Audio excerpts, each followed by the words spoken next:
1985 நான் கத்தரில் வேலைக்கு போயிருந்தேன். தோஹா, கத்தர். அப்போது நான் வேலை செய்கிற இடத்துலேருந்து கொஞ்சம் தூரத்தில் இன்னொரு ஷேக்கோட வீடு, அதாவது அந்த ஏரியா ஃபுல்லாகவே ஷேக்கு ஏரியா.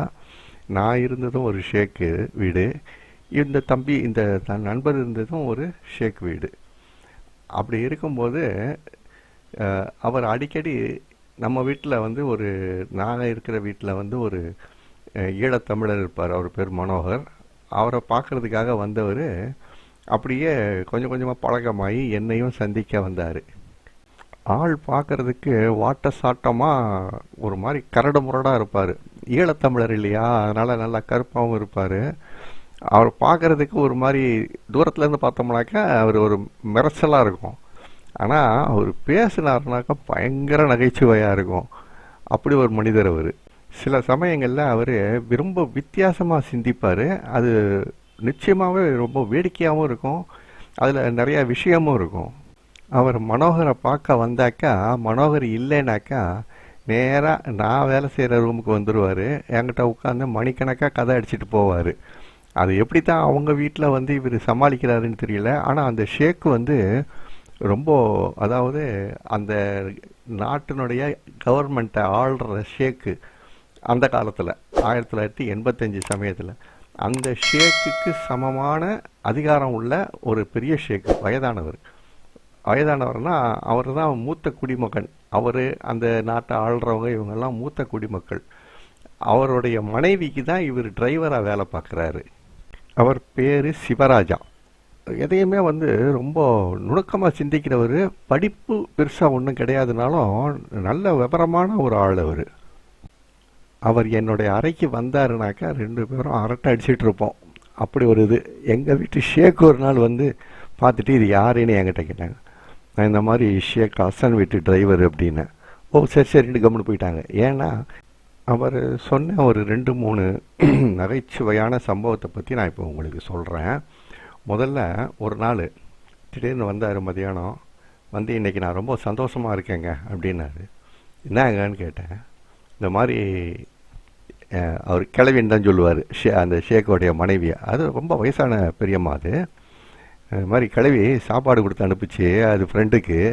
ஃப்ரெண்ட் அண்ணா அது இன்னொரு வயதான மூதாட்டி, அது ஒரு ஷேக்கு. இந்த மாதிரி சாப்பாடு கொடுத்து அனுப்பிச்சு. சாப்பாடுனாக்கா ஷேக்கு வீட்டு சாப்பாடு சொல்லவே தேவையில்லை, அவ்வளோ பிரமாதமாக இருக்கும்.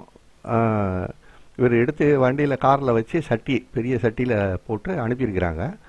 நான் எடுத்துகிட்டு வந்தேங்க. வந்துக்கிட்டு இருக்கும்போது ரோட்டில் வேலை செஞ்சுக்கிட்டு இருந்தாங்க. அந்த நேரத்தில் வந்து ஒரு பைபாஸ் ரோடு ஒன்று போட்டுட்ருக்காங்க. அந்த ரோட்டில் வந்துட்டு அந்த கேபிள் பதிக்கிற வேலை நடந்துக்கிட்டு இருந்தது. அதில் வேலை செய்கிறவங்கெல்லாம் நம்ம நாட்டு பங்களாதேஷில் அங்கேருந்து வந்து கஷ்டப்படுற மக்கள் தானே வேலை செய்கிறவங்க. இவருக்கு அவங்கள பார்த்த உடனே ரொம்ப இறக்கமாகிடுச்சு. கார் அந்த ஓரமாக கொண்டு போய் நிறுத்திட்டு ரோடை தோண்டி வேலை செய்கிறாங்கன்றது அந்த சரௌண்டிங்கில் இருக்கிற எல்லா ஷேக்குகளுக்கும் நல்லா தெரியும். அந்த ஷேக் ஏரியாவுக்கு தான் அந்த ரோடே போடுறாங்க.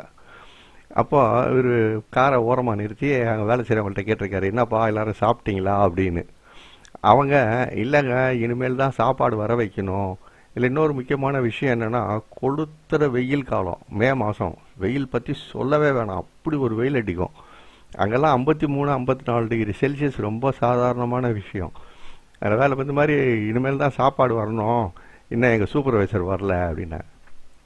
நம்மால் என்ன பண்ணார், டக்குனு காரை திறந்து சட்டியை எடுத்து வெளியே கொடுத்து, இந்தாங்க சாப்பிடுங்க அப்படின்னு சொல்லி எல்லாருக்கும் போட்டு கொடுத்துட்டாரு. சாப்பாட்டை போட்டு கொடுத்தா எல்லோரும் சந்தோஷமாக சாப்பிட்டாங்க. இவர் கொஞ்ச நேரம் அங்கே எங்கே சுற்றிட்டு வீட்டில் எடுத்துகிட்டு போய் வண்டியை விட்டுட்டார். கரெக்டாக அந்த பாட்டியம்மா கூப்பிட்டு, என்ன சிவராஜ் சாப்பாடை கொண்டு போய் கொடுத்துட்டியா அப்படின்னு சொல்லி கேட்குறாங்க. அவங்க சிவராஜின்னு சொல்ல மாட்டாங்க, சிராஜின்னு வாங்க. சாப்பாடு கொடுத்துட்டேன், கொடுத்துட்டாமா அப்படின்னு சொல்லியிருக்காரு இவர். அதோட முடிஞ்சு போச்சு விஷயம். இதுக்கப்புறம் தான் காமெடியே நடக்குது. ஒரு வாரத்துக்கு அப்புறமா இந்த பாட்டியம்மாவும் அதனுடைய தோழி பாட்டியம்மாவும் வேற ஒரு ஃபங்க்ஷனில் சந்திக்கிறாங்க. சந்திக்கும் போது இவங்களுக்கு இதெல்லாம் ஒரு பெருமை. நான் அனுப்பின சாப்பாடு எப்படி இருந்தது அப்படி அதை பற்றி சிலாங்கியமாக பேசுறது.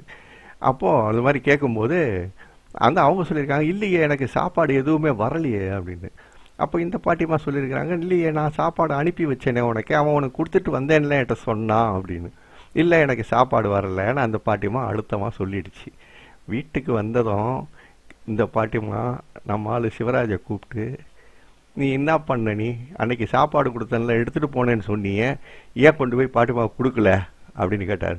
இங்கே தான் நம்ம ஆள் வச்ச ட்விஸ்ட்டை பார்க்கணும். ஐயோ, நான் எடுத்துகிட்டு போனேன் அன்னைக்கு, இந்த மாதிரி போகிற வழியில் ரோடு தோண்டி வேலை பார்த்துட்டு இருந்தாங்க, அந்த இடத்துல வந்து காரு பள்ளத்தில் டப்புன்னு சாஞ்சதில் சட்டி சாஞ்சி சோறெல்லாம் வண்டியில் கொட்டிடுச்சு. இந்த மாதிரி கீழே கொட்டின சோத்தை நான் உங்களுக்கு எடுத்துகிட்டு போய் கொடுக்கலாமா, அது தப்பு இல்லையா, அதனால் நான் கொடுக்கல.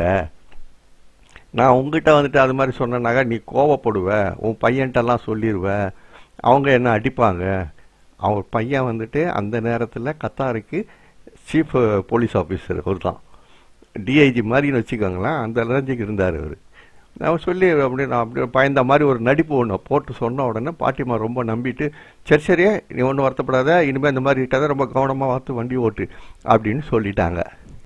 இந்த சம்பவத்துக்கு அப்புறமா தான் அவர் என்கிட்ட வந்து சொல்கிறாரு, நான் இன்றைக்கி ரொம்ப சந்தோஷமாக இருக்கிறேன், நிறையா பேருக்கு சாப்பாடு நான் கொடுத்ததுக்கு எனக்கு எந்த பாதிப்பும் இல்லாமல் நல்ல விதமாக முடிஞ்சிடுச்சு அப்படின்ட்டு.